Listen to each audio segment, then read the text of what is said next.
ici le déroulé de l'info. Et merci Danick. Mieux connaître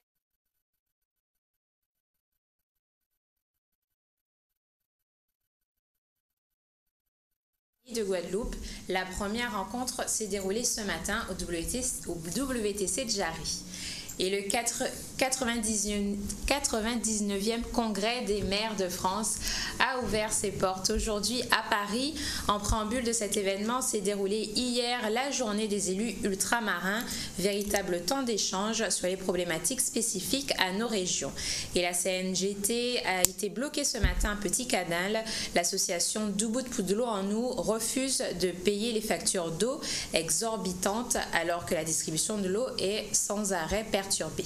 Voilà, merci Jessica, on retrouve tout à l'heure pour développer ces titres. Et là, je dis qu'on va parler de golf, on va faire un parcours même avec Samir Moudjima. Bonjour. Bonjour. C'est la 6e de cet Open de Saint-François. Alors, bien sûr, c'est un événement pour la Guadeloupe du point de vue des golfeurs, mais pas seulement. Oui, effectivement. Alors déjà, le nom de l'événement, c'est l'Open de Saint-François, région Guadeloupe également, puisque la région a mis le paquet. Nous accompagne également sur la mise en place de cette opération. Donc effectivement c'est la 6e édition, donc je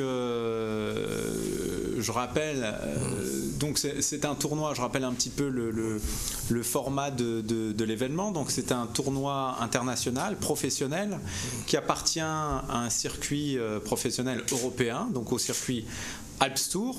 Oui. Donc il y a plus de 7 nationalités représentées dans ce tournoi. On a des Italiens, on a des Allemands, des Anglais, même des Israéliens. Il est donc inscrit dans le calendrier international des golfs. Il est inscrit dans le calendrier international. Donc il y a une épreuve, je crois que c'est en Espagne, donc l'épreuve précédente. Et dès la semaine prochaine, les joueurs iront en Italie, je crois, ou en Autriche. Donc c'est un événement qui va se dérouler du 2 au 4 juin, donc jeudi, vendredi et samedi. Donc évidemment c'est entièrement gratuit, donc on invite tous les Guadeloupéens à venir assister à cette compétition. Alors vous qui avez l'habitude de l'organisation de ce genre d'événement, auparavant les 5 premières éditions, comment ça s'est passé par exemple l'année dernière? Alors, d'abord, je souhaite rappeler les enjeux de cet événement. Donc, c'est un événement de golf, mais ça aurait pu être un événement d'une toute autre discipline. Les enjeux par rapport à cet événement, il y en a 3. Donc, le premier enjeu, c'est un enjeu autour du tourisme. Donc la problématique des collectivités, notamment qui nous accompagnent dans cet événement, c'est de positionner la Guadeloupe sur la carte, sur la map monde des destinations golfiques. Aujourd'hui, il y a une vraie explosion du tourisme golfique. Donc toutes les grandes destinations touristiques, que ce soit la Turquie, que ce soit l'île Maurice, que ce soit le Maroc, que ce soit la Tunisie, ont investi énormément sur les infrastructures golfiques.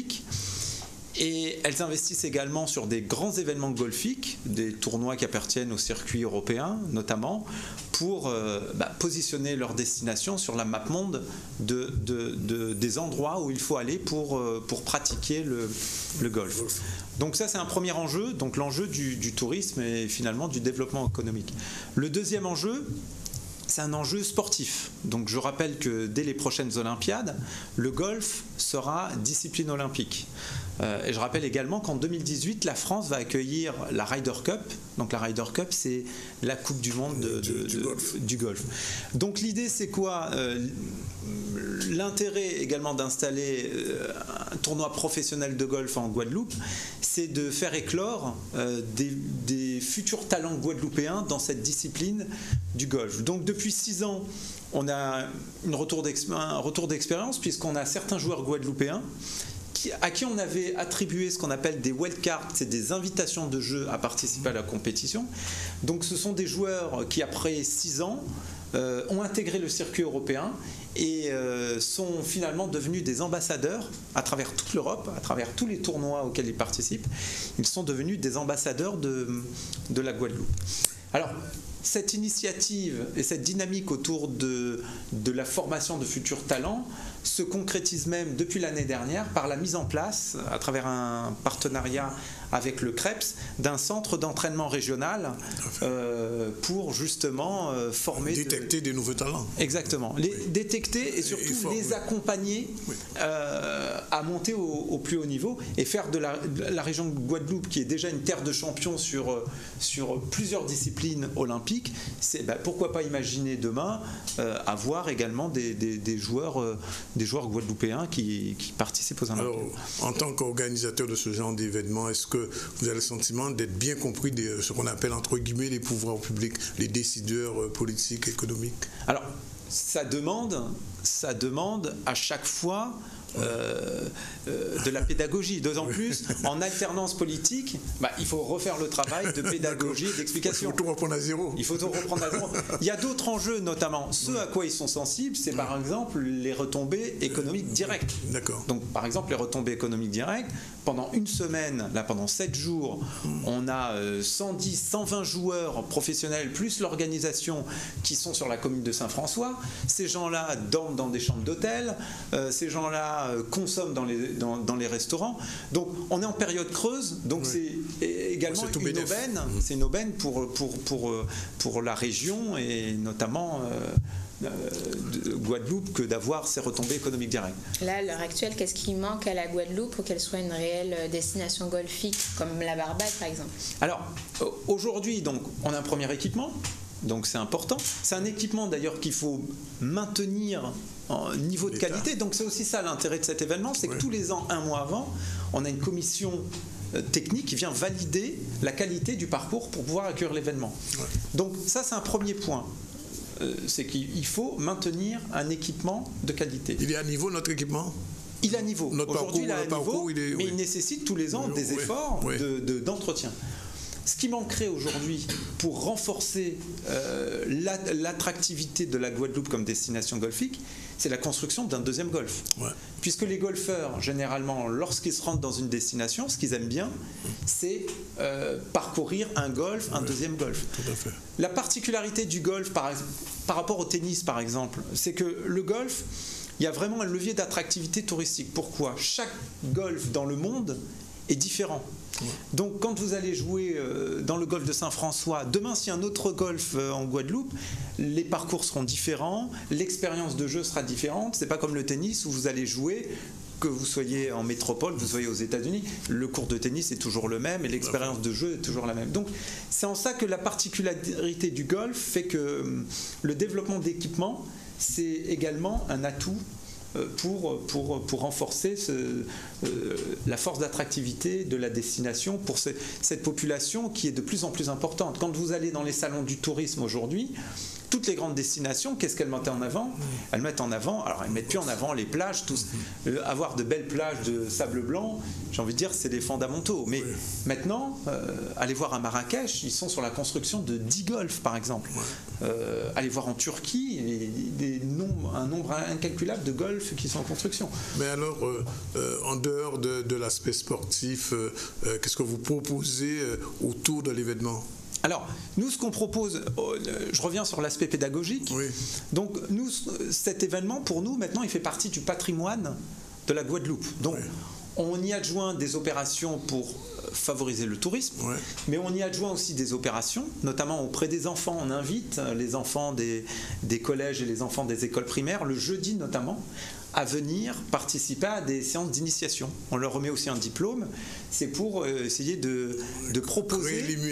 Créer l'émulation et surtout la découverte de cette discipline, comme je le dis, qui est maintenant une discipline, une vraie discipline sportive, en tout cas à travers l'intégration de ce sport dans le champ des sports olympiques. Mais après, est-ce que l'investissement ne coince pas un peu? Parce que mine de rien, le golf a toujours eu une image un peu élitiste.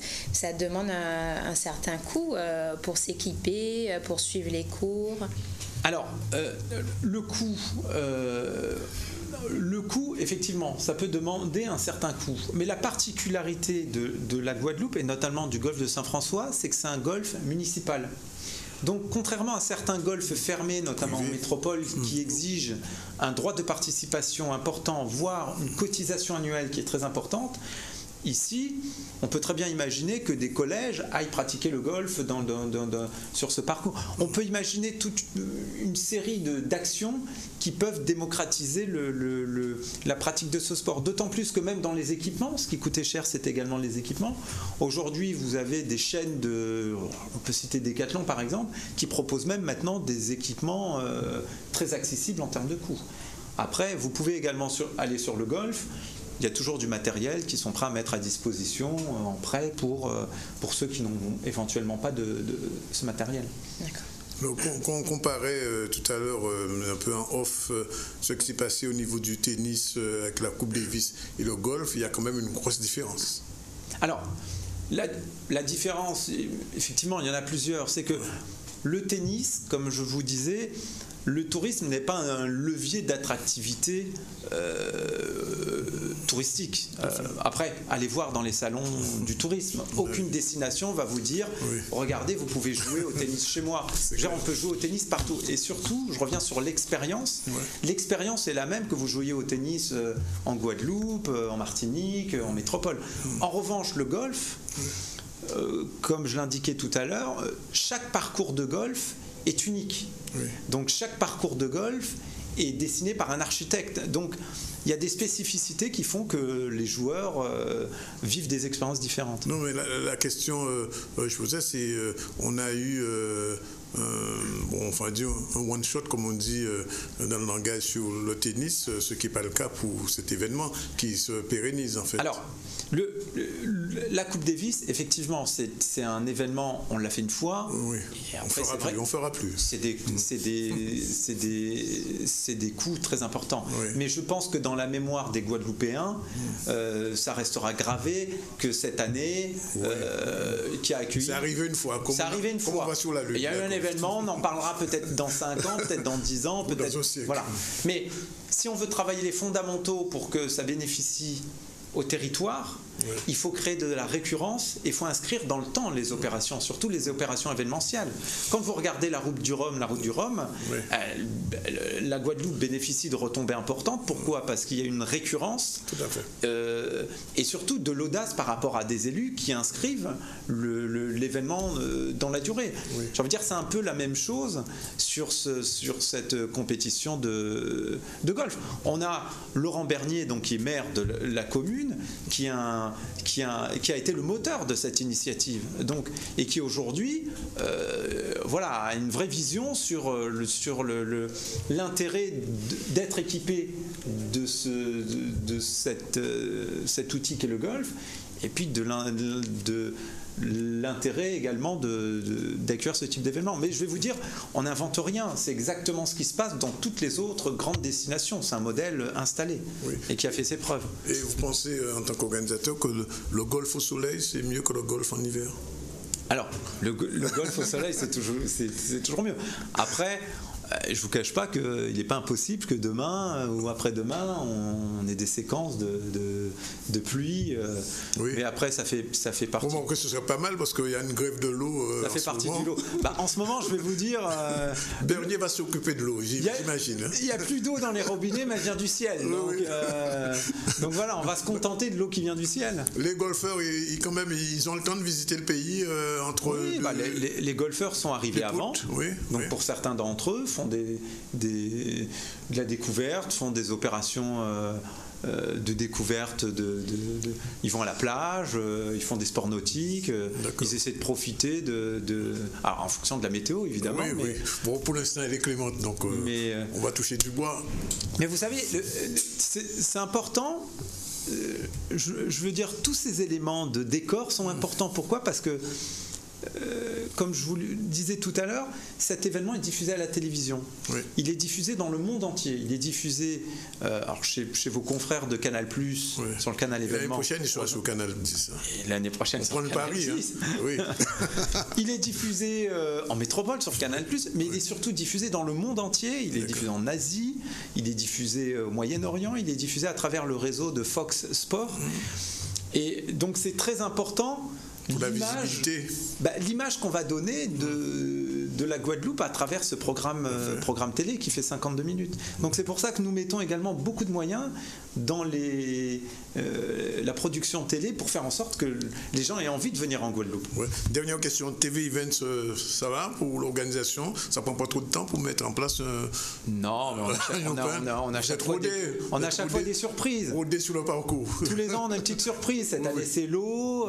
Donc voilà, on essaie de se ravitailler comme on peut en espérant que... Bon, non, ça ira. Je crois que le dernier est en train de négocier en ce moment. Ouais. Bon, pour le moment, les écoles sont un peu privées d'eau, mais enfin, on espère que ça va être... En tout cas, Samy Moudjia, merci d'être venu. Ouais. On rappelle donc que c'est du 2 au 4 juin et c'est à Saint-François, c'est gratuit. C'est gratuit et j'insiste vraiment pour donner... N'hésitez pas à franchir la porte du golf. Les gens sont souvent réticents, ils se disent c'est pas pour moi. Non, il faut venir, franchir la porte du golf et venir. C'est une belle balade, même si on ne connaît pas le golf, on se balade sur un parcours. C'est une belle balade de 7 km, vous vous rendez compte? Jessie, on y sera. Voilà. Mais je vais vous étonner, j'ai un très bon swing. Voilà. On demande qu'à voir le swing. Je suis pas étonné. Voilà, donc on vous attend dès demain. Et j'invite tous les auditeurs et les téléspectateurs à venir assister à votre swing. Voilà. C'est ça. En tout cas, merci Samir. Bon, Jessie, il est 12h50, on a le temps de développer les premiers titres dans l'info. On continue avec... on commence par la grève de l'eau?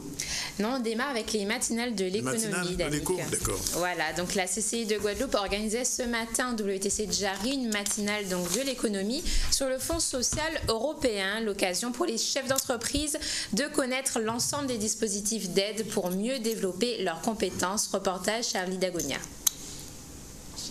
Parce que ce matin, la Chambre de commerce des îles de Guadeloupe a organisé une séance de travail sur le Fonds social européen et particulièrement l'axe 2 de ce fonds social qui est géré par l'État.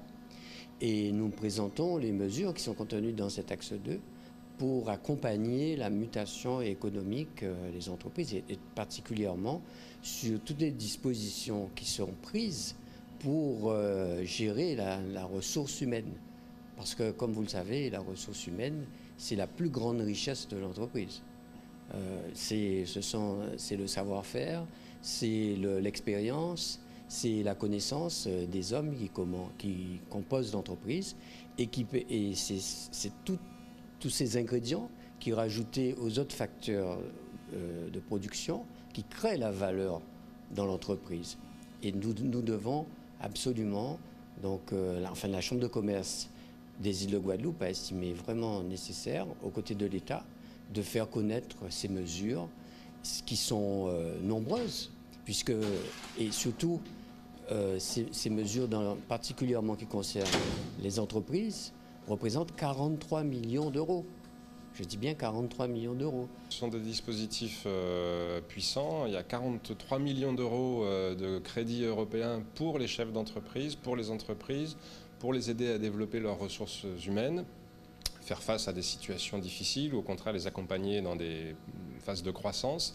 Et donc il faut que les chefs d'entreprise, que les représentants des entreprises en Guadeloupe soient très bien informés de ces dispositifs, de l'existence de ces crédits, de la manière dont on peut y accéder pour en profiter.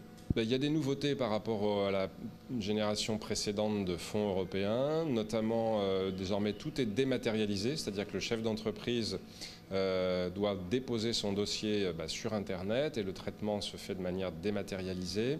Il y a des facilités qui sont également accordées aux chefs d'entreprise pour justifier leurs dépenses. Parce que souvent, la difficulté qu'ont rencontré les chefs d'entreprise pour mobiliser les fonds européens, c'est leur capacité à justifier ce qu'ils ont dépensé pour ensuite être remboursés par l'Europe. Aujourd'hui, avec un dispositif qu'on appelle les coûts forfaitaires, donc une forfaitisation de ces dépenses, il deviendra plus facile aux chefs d'entreprise de justifier de leurs dépenses et donc de bénéficier des crédits. Et une nouvelle matinale de l'économie, toujours sur le Fonds social européen, sera organisée le mardi 7 juin, toujours au WTC de Jarry. On poursuit donc les développements des titres. Ce matin, la communauté d'agglomération du Nord Grande Terre a été bloquée par l'association Dubut pour de l'eau en nous. Toujours la problématique de l'eau. L'association qui regroupe les citoyens des communes du Nord Grande Terre refuse de payer des factures d'eau au montant exorbitant. Reportage Jeff Taylor. Alors, tout d'abord, nous, c'est l'association Tout bout pour l'eau à la population Norgantaire. Donc, à reprendre toutes ces communes-là qui sont dans ces NGT. La revendication, nous, c'est prix à de l'eau et prix à abonnement, menace à les usagers, des mises en demeure, des factures qui ont voyé, qui ont daté de 2012, qui ont voyé en 2015, en 2016. Donc, prix à de l'eau là, nous avons demandé là, effectivement, qu'ils ont arrêté. Qui résout le problème là ça. Nous interpeller toutes les maires à les différentes communes. Ils ont tout dit nous ça problème là, pas problème à eux, c'est problème à CNGT là. Nous avons vrai présidente là, nous avons un courrier en main propre, j'ai fait on l'en est, nous pas ni prendre réponse. Jour là nous venons chercher réponse en CNGT là. Nous avons le problème de l'eau là. Allez nous à la CNGT 5 communes grandes et ils ont transféré de l'eau là à la CNGT. Mais nous avons le problème de l'eau. Et ils ont envoyé des lettres de revendication pour toutes ces maires là. Et ils ont dit que c'est la CNGT, c'est là qu'ils ont mis compétences là. Mais ça qui est comme c'est compétence de la CNGT, pourquoi on commande tarif à de l'eau là? À Maunalo, par exemple, il y a côté à 2,03 €. Si on côté à 2,81, si on côté à 2,85, à Petit Canal il y a 2,82. Et même Maunalo là, on côté à 5,83, il y a 5,05. Alors qui j'en pas ni moyen 5 communes là pour nous même mettre cube là, même prix là. Si c'est eux qui a géré de l'eau, c'est ça qu'on a demandé. Et ils ont des lettres de revendication, il y a un an, 10 mois. Nous paraît recevoir pas une réponse. Quand même, ils ont pu répondre pour dire association de bout pour de l'eau à nous, dont nous faisons fédération. Et en cas du campita, une fois par semaine, nous faisons permanence. Et des gens âgés qui viennent avec des factures exorbitantes. Ils ne savent pas savoir qui gens pour faire payer, avec l'aide d'huissier ou comment demander qui monde nous vivre. On de l'eau qui est sorti en montagne là, à Capester. C'est vrai, ils mettent tuyaux, mais tuyaux là, nous pas j'ai fini de payer, alors tuyaux là. Qui gens nous fait? Alors moi, on a demandé que le président de la CNGT, Mancarabin, mais les 4 vice-présidents, les 4 communes de la du Nord-Gantaire, mettez-vous tête dans le même bonnet là, pour savoir qui prix nous payer, mettre Cuba de nous et répondre à la cahier de revendication là. Déjà, il va falloir peut-être s'asseoir et pour pouvoir discuter. Donc je crois que tout problème a une solution. Je suis là plus en tant que vice-président de la communauté d'Anglo, parce que la présidente étant absente, donc alors elle m'a demandé sur le champ de vouloir venir pour pouvoir prendre les doléances de ces manifestants. Donc c'est ce que j'ai fait. Donc je crois que le problème de l'eau est global. Hein. Je ne dis pas qu'il n'y a pas de problème, mais certes, par rapport à ces derniers mois, ces dernières années, ici en Nord-Gantaire, tout particulièrement pour l'Ulysse-Canal, le problème c'est amélioré considérablement.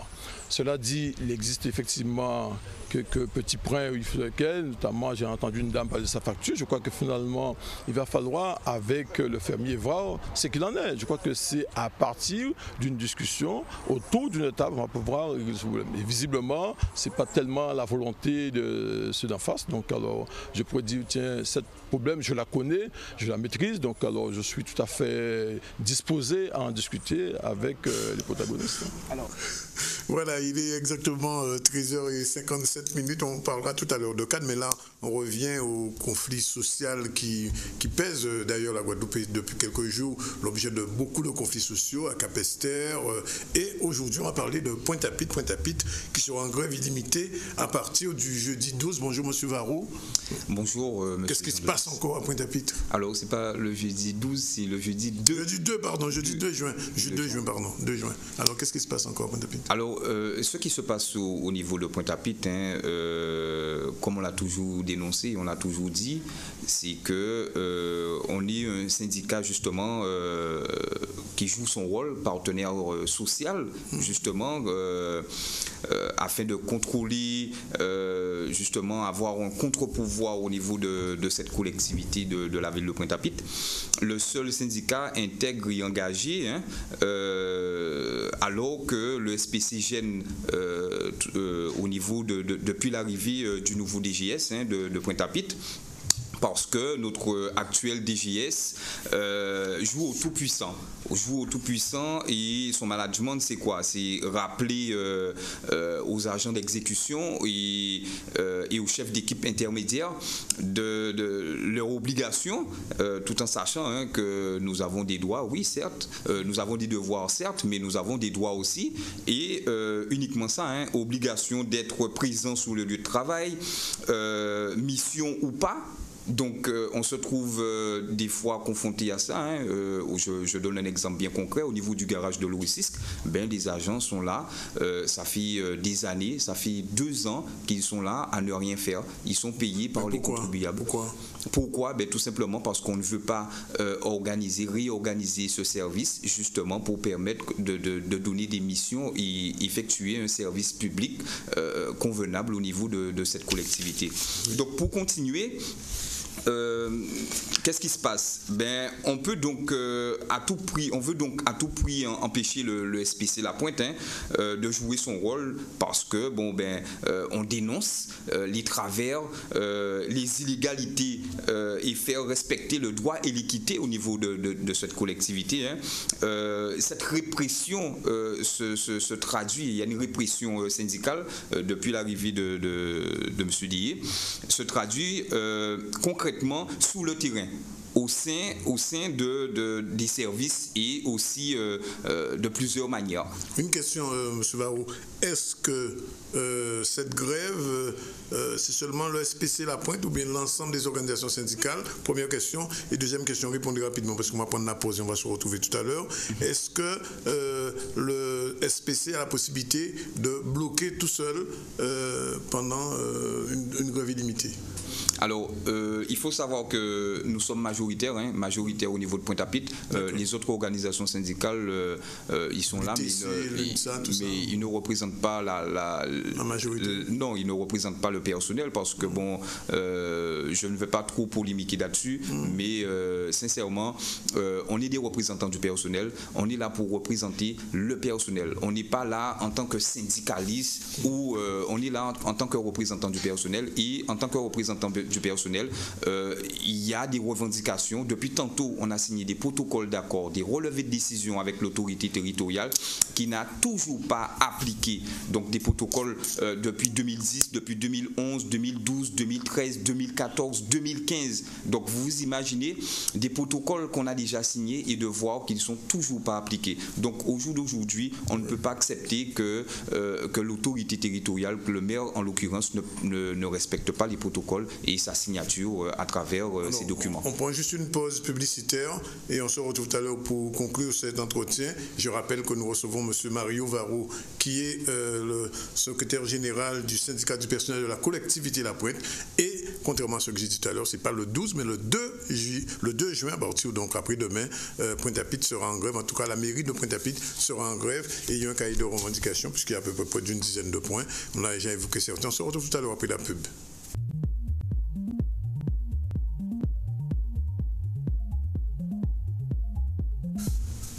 Retour dans le ZCL et je vous rappelle que nous recevons Mario Varou, qui est le secrétaire général du SPC, le syndicat du personnel de collectivité de La Pointe, et Nyon Grève Kavin, c'est que jeudi après-demain.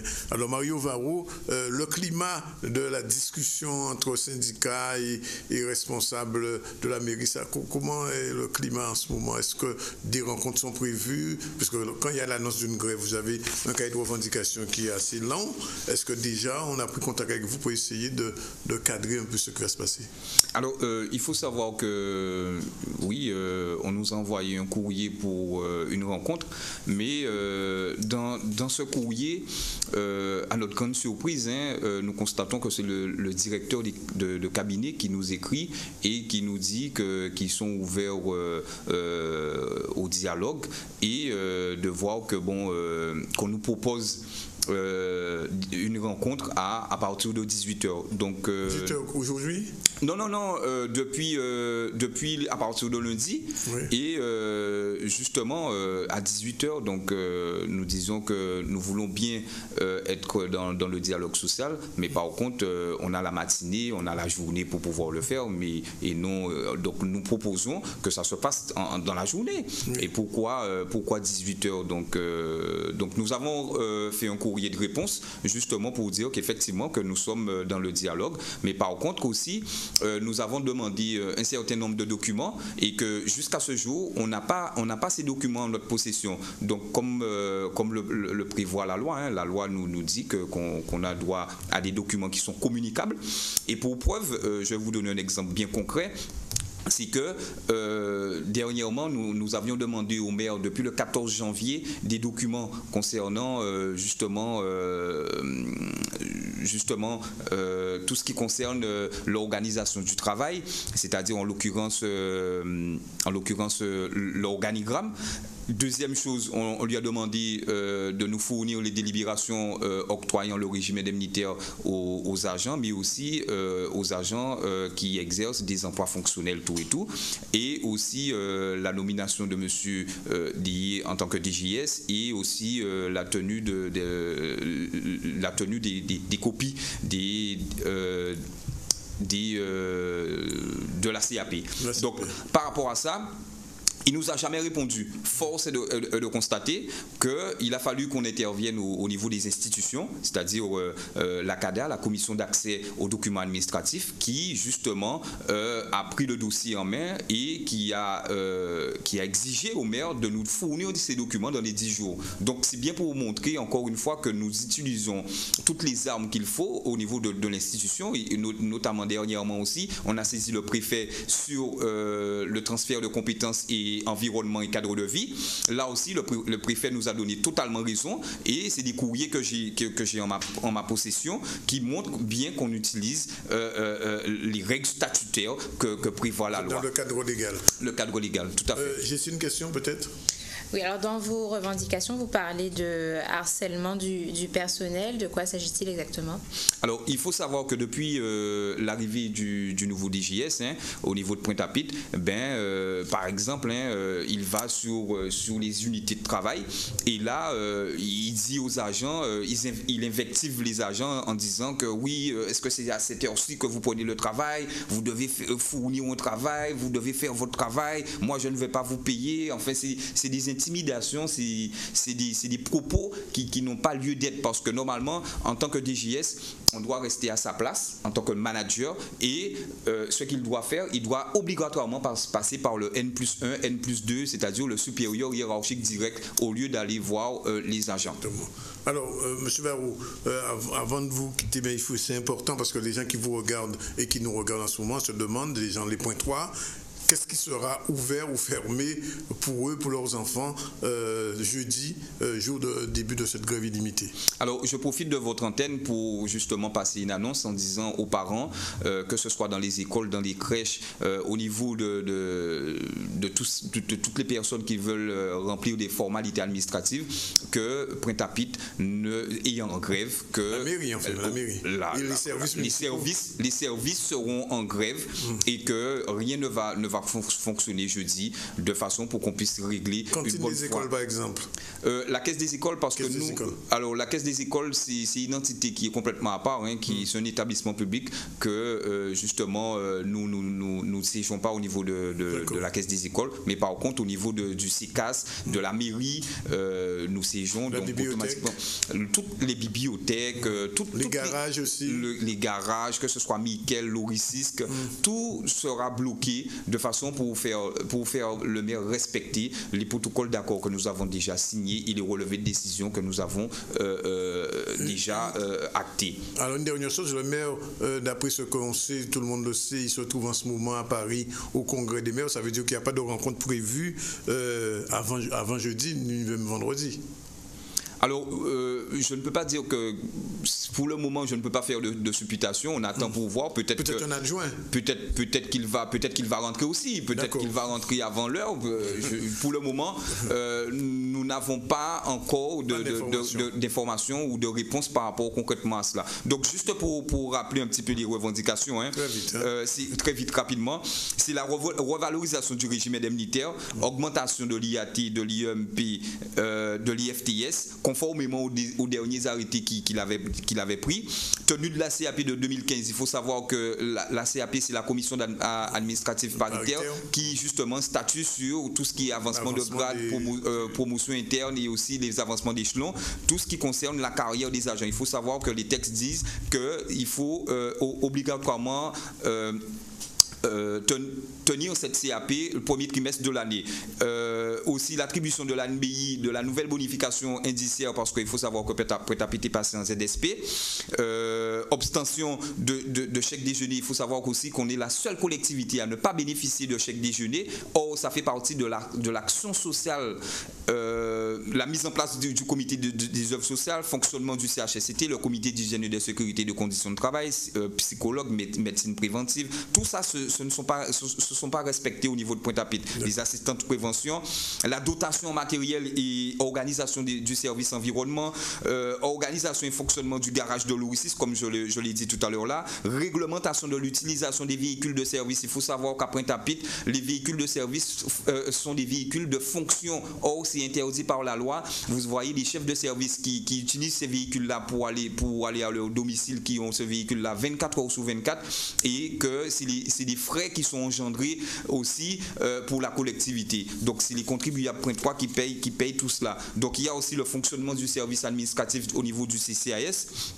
Tout ça, ce n'est pas respecté. Donc, nous disons que non, que nous ne pouvons plus tenir, parce qu'auparavant, nous avons envoyé des correspondances à l'autorité territoriale, justement, avant d'en arriver là, hein, parce que depuis le 31 mars 2015, nous avons envoyé notre plateforme de revendication. Hein. Alors, dernier point, ça veut dire que jeudi soir, vous refaites une assemblée générale pour reconduire éventuellement le mouvement s'il n'y a rien à bouger? Alors, tout à fait, c'est comme ça que ça se passe, effectivement. Hein. Donc, nous allons faire une AG de façon pour savoir un petit peu quelle conduite à tenir dans les jours, dans les semaines à venir. Merci Mario Varro. On va sûrement suivre ce mouvement et tout de suite on retourne vers Jessie pour l'actualité des titres. Et oui, Danick, avant le développement des titres, je vais rappeler l'actualité d'aujourd'hui. Mieux connaître les dispositifs du Fonds social européen pour mieux développer son entreprise. C'est l'objectif des matinales de l'économie organisées par la CCI de Guadeloupe. La première rencontre s'est déroulée ce matin au WTC de Jarry. Et le 99e congrès des maires de France a ouvert ses portes aujourd'hui à Paris. En préambule de cet événement s'est déroulée hier la journée des élus ultramarins, véritable temps d'échange sur les problématiques spécifiques à nos régions. Et enfin, la CNGT a été bloquée ce matin, Petit Canal. L'association Dubut pour de l'eau en nous refuse de payer les factures d'eau exorbitantes, alors que, vous le savez, ces temps-ci, la distribution de l'eau est sans arrêt perturbée. On poursuit avec la CGTG. Donc, je vous le disais, la CGTG tenait ce matin une conférence de presse à Pointe-à-Pitre. L'organisation syndicale souhaitait informer sur l'avancée de ses actions concernant la géothermie de Bouillante et le Club Med de Sainte-Anne. L'occasion également de faire un appel à la mobilisation du mardi 14 juin. Reportage Jeff Taylor. Nous avons profité des 10 jours là. Par rapport à la déclaration à M. Gattaz du MEDEF, que tous les membres du MEDEF qui ont pensé, et même au-delà, avec tout soutien à eux, les gouvernements, déclaration qui a consisté à dire que les dirigeants et les militants syndicalistes, c'est des terroristes. Ça veut dire qu'en fait, il faut ficher nous, il faut mettre nous en garde à vue, il faut mettre nous à minima la geôle et à défaut, il faut tuer nous. Parce que qui peut expliquer que des terroristes tués le 13 novembre, plus de des centaines de travailleurs en France et des jeunes plus particulièrement, et que tout de suite, ils mettent en place une opération qui c'est l'état d'urgence. Là, parce qu'il y a une grève à travailler, alors que c'est même mon hier qui a dit que panique la ouvrière, le travail a existé, la lutte a existé, devant détermination affichée pour faire obstacle à une loi, c'est pour tirer la loi là, ça, la loi MCOMI, la loi soi-disant travail, mais eh bien, on a trouvé des gens qui ont fait des déclarations pour mettre nous à l'index. Et c'est pour ça que nous avons dit qu'appel à la mobilisation que nous fait le 14 juin. Alors que nous prenons décision le 12 mai, les camarades en France prennent le 14 mai, eh bien, fais-nous converger vers ça. Fais-nous faire l'INA, je vais travailler en France et Kagoumé depuis plusieurs semaines. Il ne faut pas nous rester spectateurs. Nous, ni même code du travail là, les mêmes accords d'entreprise, les mêmes patrons pour la plupart du temps, nous ne pouvons pas rester à l'écart. Et c'est pour ça que nous avons dit, nous n'y de quoi pour nous faire. Et nous avons tout travailler, tout militant nous rendez-vous, et tout le monde qui prend gaz là, ça, à 8h30 le 14 juin devant la poste Bastère, devant boulevard maritime à Bastère. Donc, c'est la meilleure réponse qu'il y a, c'est qu'en nous faisant démonstration de force, pour nous rassembler nous devant le conseil départemental, devant le conseil régional, devant le préfet là, on préfère que nous peut dire mal élevé, parce que nous avons écrit à 2 reprises, il a refusé de répondre nous, et donc nous avons dit, et aussi le centre de gestion pour les camarades de la fonction publique territoriale, parce qu'il n'y a ni problème, et qu'il faut résoudre des problèmes, ça a passé par la mobilisation, et il faut nous faire exactement ça les camarades à géothermie de Bouillante fait, où là, ils ont fait 4 mois et 20 jours de grève. Et aujourd'hui là, eh bien, nous pouvons dire qu'ils remportent une grande victoire parce qu'ils ont fini par payer tout arriéré de cadeaux. Et pour les 17 camarades, c'est plus de 458 000 € que la direction a fini par payer sur tout ce qui a concerné les reliquats et l'indemnisation des jours de grève. Donc, c'est ça que nous avons dit, c'est faut nous mener la lutte, c'est celle la lutte qui fait les choses changer et qui fait les choses améliorer en faveur de nous. Et pas attendre si tant pis souple à pour le monde et si quelques larmes de crocodile, qu'on a dit en français, pour que nous pensions que ces gens servent nous, ils contre nous. Pendant les 44 jours de grève, tout bureau national, à partir de l'État pour soutenir une grève là, que nous avons mené. Et aujourd'hui là, c'est eux qui ont vomi. C'est eux qui ont quasiment jeté, et a dit en français, dans la force au lion, tous les militants de la CGT, tous les dirigeants de la CGT. Nous avons dit qu'au nom de l'unité, au nom de combat à tes frères de classe en nous, eh bien, nous avons fait le lienage là le 14 juin, parce qu'il est impératif que nous fassions pour nous arrêter toute misère là, toute atrocité là, toutes les mauvaises conditions de travail et toutes les bas salaires, les licenciements, tous les coups bas nous avons subis au quotidien en pays là. Ça. Tu poses des questions. Alors, on continue le développement de l'actualité. Ouverture aujourd'hui du 99e Congrès des maires et des présidents d'intercommunalités de France. Cette 99e édition se tient donc du 31 mai au 2 juin au Parc des Expositions de la Porte de Versailles à Paris. Mais l'événement était précédé hier de la journée des élus ultramarins, l'occasion pour les élus d'outre-mer d'aborder les problématiques spécifiques à nos régions, notamment la prévention de la délinquance, le développement économique ou encore l'égalité réelle. Je vous propose de regarder tout de suite le reportage de notre correspondant à Paris, Maurice Cessé. Alors normalement, il y a 21 maires qui sont présents à Paris aujourd'hui. Donc c'est vrai que j'ai été élu récemment fin avril à la tête de cette association. Je l'ai choisi, mes collègues m'ont élu à l'unanimité. Donc c'est déjà un bon point pour, je dirais, commencer à travailler avec tout le monde. Et c'est pour ça que notre premier travail était de préparer ce congrès afin de pouvoir intervenir et amener nos 2 amendements qu'on a pris en Guadeloupe. Oui, bien sûr. D'ailleurs, nos 2 motions que nous avons votées à l'Assemblée générale, c'était la sécurité, avec une motion qui demande plus d'effectifs, par exemple de police en Guadeloupe, ne pas calculer le nombre d'effectifs sur le nombre d'habitants, mais sur le nombre de faits, de façon à endiguer cette violence, et vraiment un accompagnement des familles qui sont en difficulté.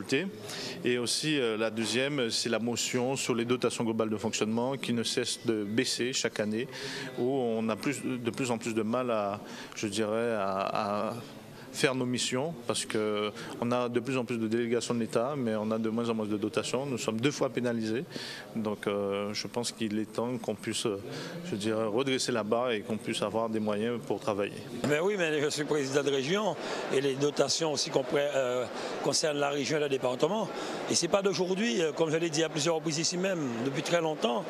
Il y a le congrès des maires, il y a la journée de l'outre-mer qui a été modifiée. Il y a des thèmes qui sont discutés, mais rien n'avance. Vraiment rien n'avance parce que nous ne sommes vraiment pas considérés comme tels. Je pense qu'il y a des dossiers qui nous concernent, vu notre éloignement, concernant la jeunesse, concernant la sécurité surtout, concernant nos ultramarins qui sont ici, qui attendent des mutations, que ce soit dans la police nationale, que ce soit au niveau de la fonction publique territoriale, dans l'enseignement. On voit que beaucoup de personnes sont mutées chez nous et on a de la place pour pouvoir permettre à nos ultramarins de rentrer. Donc je dis que c'est déjà un manque de considération pour l'outre-mer et vraiment un manque de respect pour nous. D'abord, c'est une belle tradition, une très très belle tradition que d'accueillir dans cet hôtel de ville de Paris les élus d'outre-mer. Je suis ravie de les retrouver ici. C'est une tradition qui remonte d'ailleurs à Jacques Chirac, maire de Paris. Vous savez qu'il y a des liens très forts entre Paris et toutes les outre-mer parce que Paris est une ville façonnée par la culture des outre-mer qui y est très présente par sa population. Les agents de la ville de Paris sont aussi pour beaucoup d'entre eux originaires des Outre-mer. Plus de 5000 agents de la ville de Paris sont originaires des DOM. Et donc moi, je suis toujours très heureuse de célébrer avec les maires, c'est-à-dire mes collègues, que l'on soit ici à Paris ou dans toutes les Outre-mer. Nous avons des préoccupations communes et en même temps une vocation pour... 13h25, on va quitter Paris, on va retourner ici vers Cannes. Cannes, nous se tenait le festival cinéma annuel. Bonjour Danaïka Zandrounis. Et donc, vous étiez donc, chère Danaïka, au festival de Cannes. Pourquoi faire? Alors, je suis l'attachée de presse du festival FEMI. Et donc, chaque année, on se rend au festival pour faire la sélection des films de l'année prochaine. Oui, alors ça, c'est le côté officiel. Mais quand même qu'on est à Cannes, on profite quand même pour voir un petit peu ce qui se passe, non? Oui, bien sûr, c'est l'opportunité de rencontrer des réalisateurs, des producteurs, d'autres festivaliers, des autres pays, et de rentrer en contact avec eux pour pouvoir peut-être les inviter et c'est un petit côté prestige quand même, Cannes. Très glamour, très paillettes. Oui. Très paillettes. Bien sûr, vraiment, c'est une machine où on se rend compte que le cinéma a une place très importante en France, toujours. Dans l'économie. Malgré le fait que cette année, il y ait quand même un taux de fréquentation moins élevé. C'est vrai? Peut-être par rapport aux événements qu'il y a eu au cours de l'année précédente, mais Cannes reste toujours aussi glamour avec les stars, les paillettes et ça impressionne de passer sur le tapis rouge là, de monter les marches avec la nuée de photographes des deux côtés. Oui, c'est impressionnant, les flashs c'est impressionnant et la ferveur autour du 7e art et toutes les stars, on ne sait pas vraiment où on se retrouve, mais c'est agréable, c'est un petit moment de gloire et on est bien content. Ça fait rêver Jessie, elle va sûrement poser une question. Pourquoi pas? Comment on fait pour participer?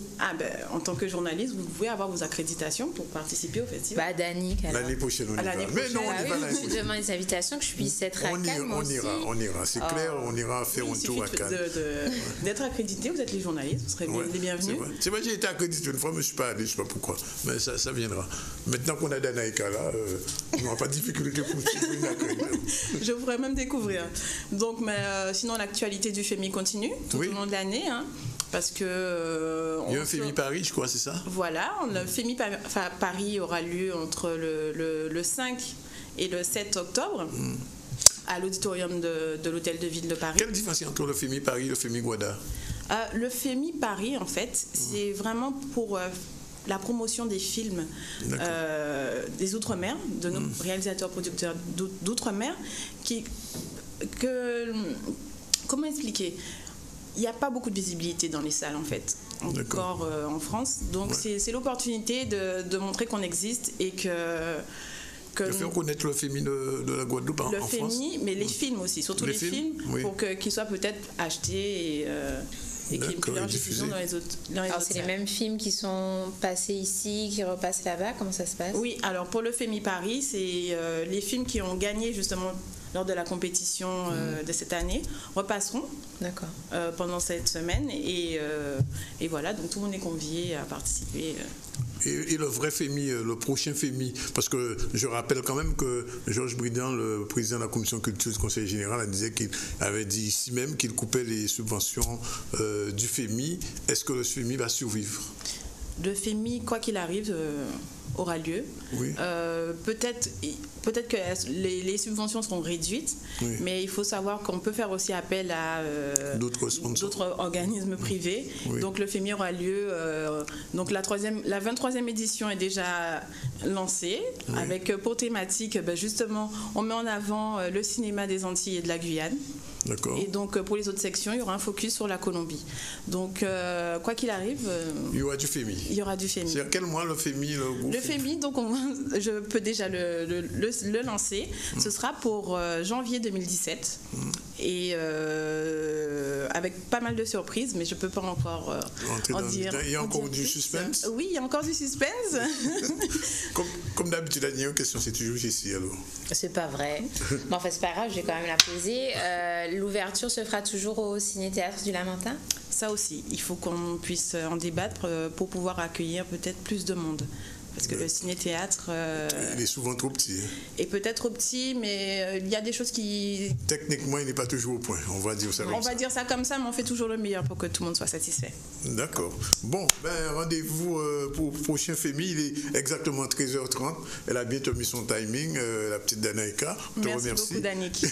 Et on continue par une page de pub et on se retrouve tout à l'heure avec notre amie Karine qui revient aussi de Paris, décidément, tous ces menaces à Yopaté là, et on va parler avec elle de robotique. Page de pub et retour sur le ZCL dans 3 minutes.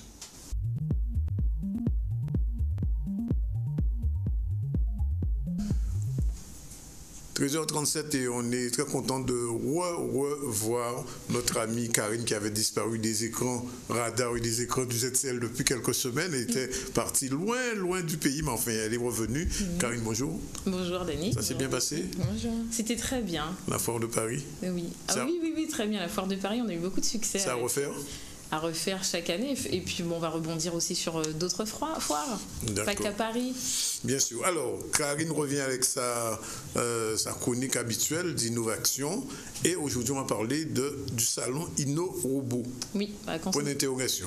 Alors, comme son nom l'indique, InnoRobot, donc on a innovation et robotique. Donc en ce moment, la robotique est très en vogue. Absolument. Puisqu'elle est dans... Même en Guadeloupe, d'ailleurs, il y a eu quelque chose l'autre jour sur les robots.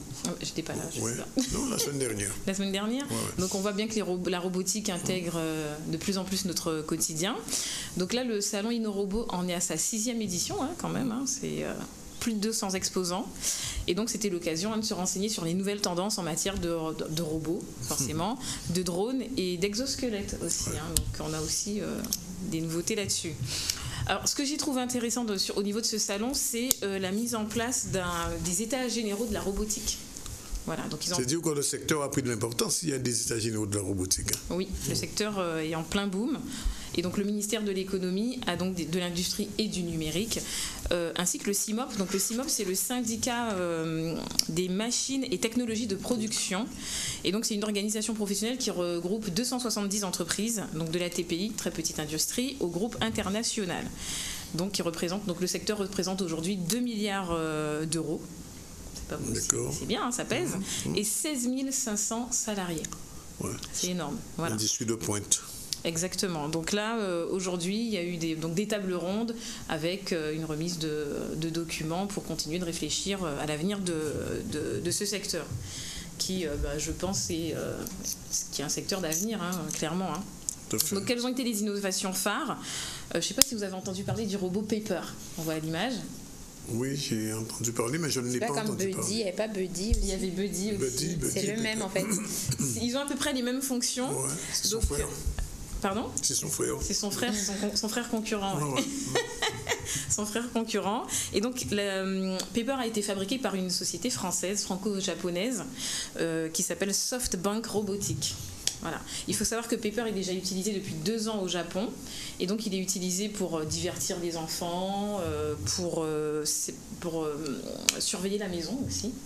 Donc voilà, donc, il y a une application qui a été spécialement fabriquée pour le salon InnoRobot, de façon à ce que Paper puisse accueillir les visiteurs et se souvenir de leur visage. Tout à fait. Voilà. Donc c'est presque un robot humain, c'est un androïde. En fait, oui, c'est ça, exactement. C'est un robot humanoïde. Ouais. Voilà, c'est un peu R2D2 en version améliorée, quoi. Voilà, donc Star Wars arrive à la maison. Ça vient petit à petit. D'ailleurs, dans l'émission d'une émission de télévision qui se fait le samedi, il y a un robot qui intervient. C'est l'émission de, comment il s'appelle ce monsieur? Il fait Salut les terriens. Bien. Alors, oui. D'accord, sur une chaîne concurrente. Sur une chaîne concurrente qu'on ne va pas nommer aujourd'hui. Alors, Buddy, lui. Voilà, Buddy, donc c'est le robot qui est aussi fabriqué par une société française. Donc les Français ont la cote sur tout ce qui est robotique et numérique. Donc qui est fabriqué par la société Blue Frog Robotics. Voilà. Donc lui aussi a obtenu un franc succès. Alors avant même d'être créé, Buddy a obtenu un franc succès par rapport à sa levée de fonds qui a été extraordinaire. Ils ont en peu de temps, ils ont ramassé beaucoup de sous. Donc c'est un assistant domestique par contre, Buddy, qui a la possibilité de reconnaître les visages, tenir une conversation et même lire des histoires aux enfants. D'accord. Et même surveiller la maison. C'est-à-dire que là, aujourd'hui, les robots, on peut leur faire un peu ce qu'on veut, du moment qu'on a l'application ou le logiciel correspondant à ce qu'on veut faire. Il faut quand même faire attention à ce que le robot Ne remplace pas l'homme? Oui. Ou la femme? C'est plutôt l'homme. Hein. Ce serait plus intéressant. Ça fait rivalité ici, je ne sais pas pourquoi. Parce que c'est sexiste. Pourquoi la femme? Pourquoi ça devrait remplacer la femme et pas l'homme? Mais ça peut remplacer l'homme ou la femme. L'homme, l'être humain, c'est oui, mais les robots n'ont pas de sexe de toute manière, enfin pour l'instant. Moi, je ne savais pas. Vous confirmez, Karine? Ils seraient sexy. On ne soulève pas la culotte du robot quand même. Il faudrait-il qu'il y en ait une? Oui, d'accord. Ok. Voilà. Mais d'ailleurs, je crois que c'est celui-là qui a été qui a inspiré, comment il s'appelle, R2D2. Ah oui, effectivement, il est inspiré. Ouais, je crois. Oui, c'est ça. Effectivement. Buddy. Et donc, Buddy, en plus, c'est le prix. Il a l'air sympathique, Buddy. Oui, oui. Ouais. Mais de toute façon, les robots sont rentrés il y a déjà plusieurs années avec les aspirateurs autonomes. Bien sûr. Donc, ça a commencé par là. Là, maintenant, on est sur des robots humanoïdes. Et là, Buddy est disponible au prix de 645 € seulement. 645 €? Oui. Ah, d'accord. Bon. C'est moins cher qu'à Dyson. On peut se l'offrir alors. Bien évidemment.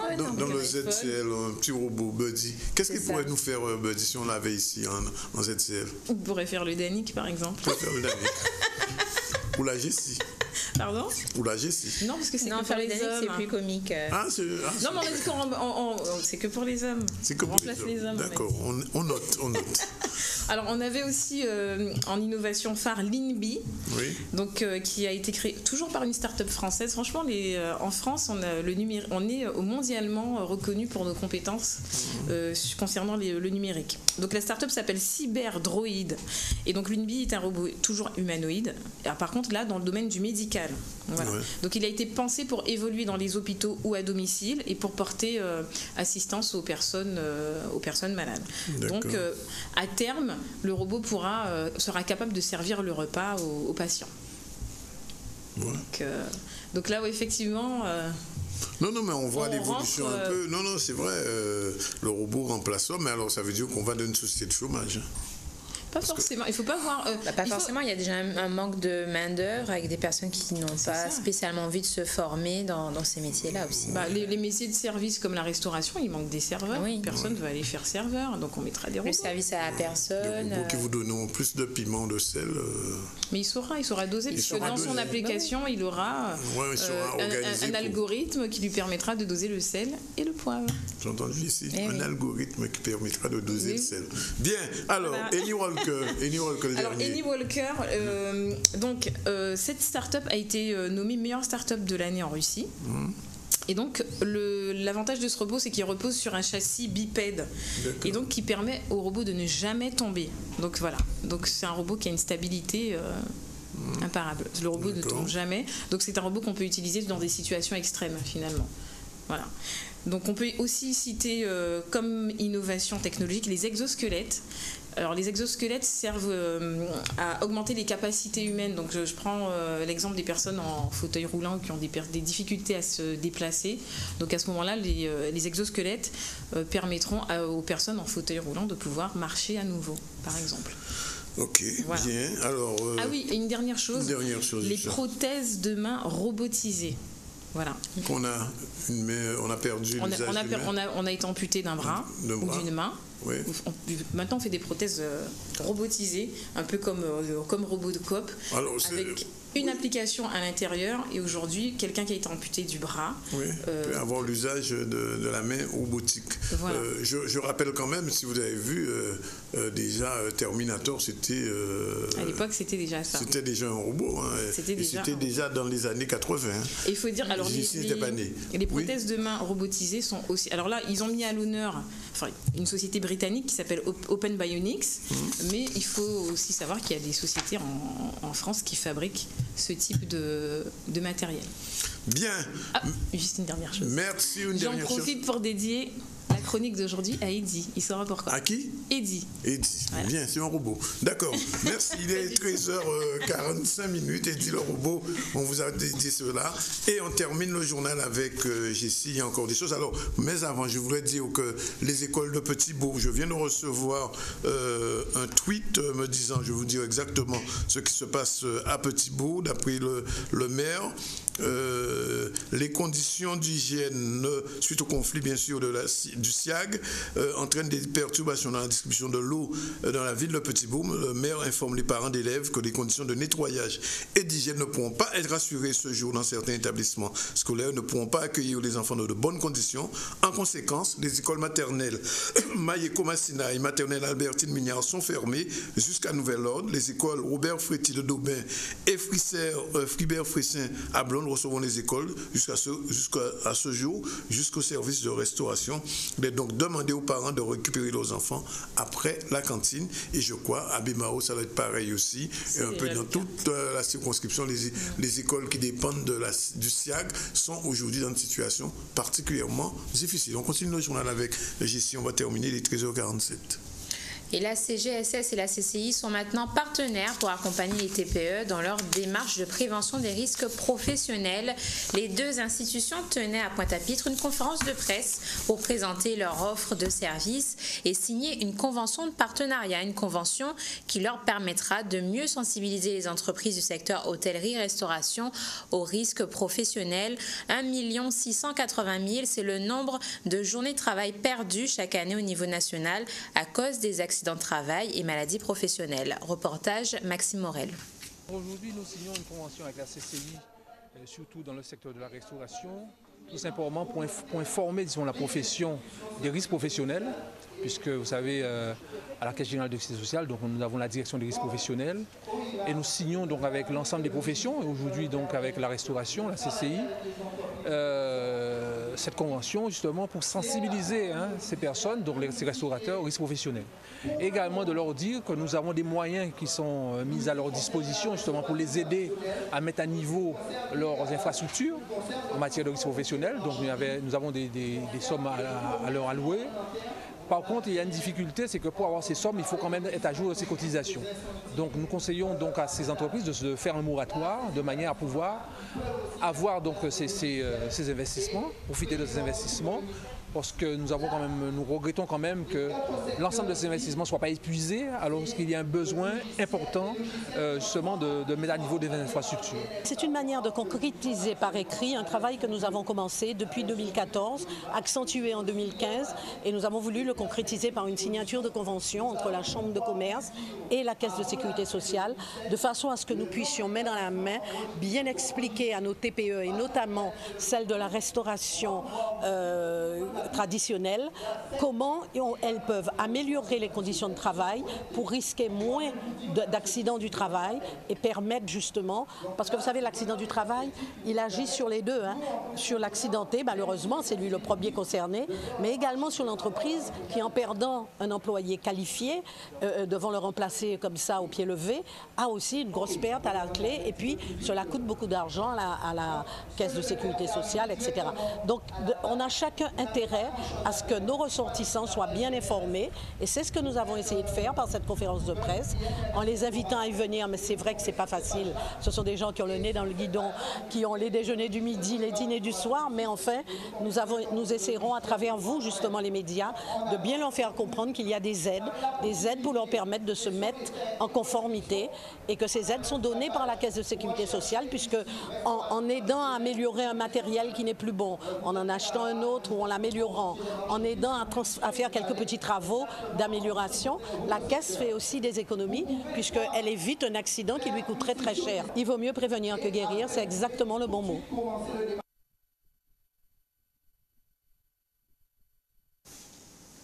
Et Joël Lobo, président de la Chambre des métiers et de l'artisanat, recevait hier après-midi à Pointe-à-Pitre une délégation du collectif Artisans d'Ubud. Ces derniers demandent des solutions pour stopper la concurrence déloyale qui porte préjudice aux artisans de Guadeloupe, mais également supprimer des charges sociales trop importantes et surtout inadaptées à leur activité. Reportage Charlie Dagonia. J'ai été véritablement enchanté de pouvoir les rencontrer et d'échanger avec eux, parce que j'ai pu leur apporter un certain nombre d'informations et aussi un échange très productif. Donc des revendications justes des revendications pour les artisans de Guadeloupe qui sont en grande souffrance par rapport au travail illégal, par rapport bien entendu aux charges sociales et fiscales. Tout le monde, on l'a bien entendu répété depuis tantôt, qui pèse lourdement sur les artisans. On demande aux services de l'État aussi d'opérer des contrôles, hein, donc pour le travail illégal, pas plus tard que hier, hein, que dimanche, pour la fête des mères, on a pu voir le nombre de fleuristes qui se sont improvisés. Il y a véritablement quelque chose à faire, parce que lorsqu'on dit qu'un artisan ne peut pas payer ses charges sociales et fiscales, eh bien, c'est parce que l'artisan n'a pas les moyens. Ça a été mon combat, c'est encore mon combat aujourd'hui. Même si je ne renouvelle pas mon mandat à la Chambre de métier, je vais continuer le combat et je vais continuer à militer auprès des artisans de Guadeloupe. Nous n'avons pas le sentiment que les solutions vont pouvoir être réglées par la Chambre.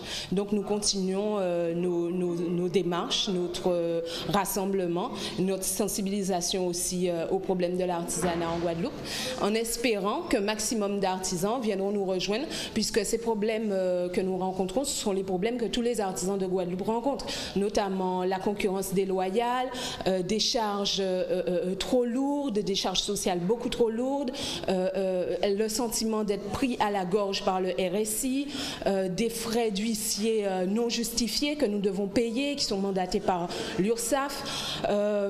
Nous avons toute une montagne de problèmes que la Chambre nous a expliqué ne pas pouvoir régler à cause de son rôle d'accompagnateur. Donc aujourd'hui, nous continuons encore nos démarches et dans l'espoir que les représentants de l'État vont vraiment prendre en compte nos doléances, vont nous écouter pour pouvoir mettre en place les vraies structures, les vrais, comment dire, les leviers pour pouvoir régler et stopper ces concurrences déloyales, mais aussi et surtout pour pouvoir supprimer complètement les charges sociales qui ne sont pas adaptées à notre secteur et à notre territoire. Et plusieurs bateaux de Guadeloupe sont arrivés dimanche matin à Haïti. Les embarcations transportaient des denrées alimentaires, une belle action de solidarité que l'on doit à l'association Voiles sans frontières. Cette association a pour but de venir en aide aux îles de la Caraïbe défavorisées. Ils acheminent des denrées alimentaires, des vêtements ou tout autre produit de première nécessité, et cela uniquement par bateau. Reportage Yanis Pequigno. Voiles sans frontières, c'est une association qui a pour but de venir en aide aux îles de la Caraïbe défavorisées, donc par accès de bateaux uniquement.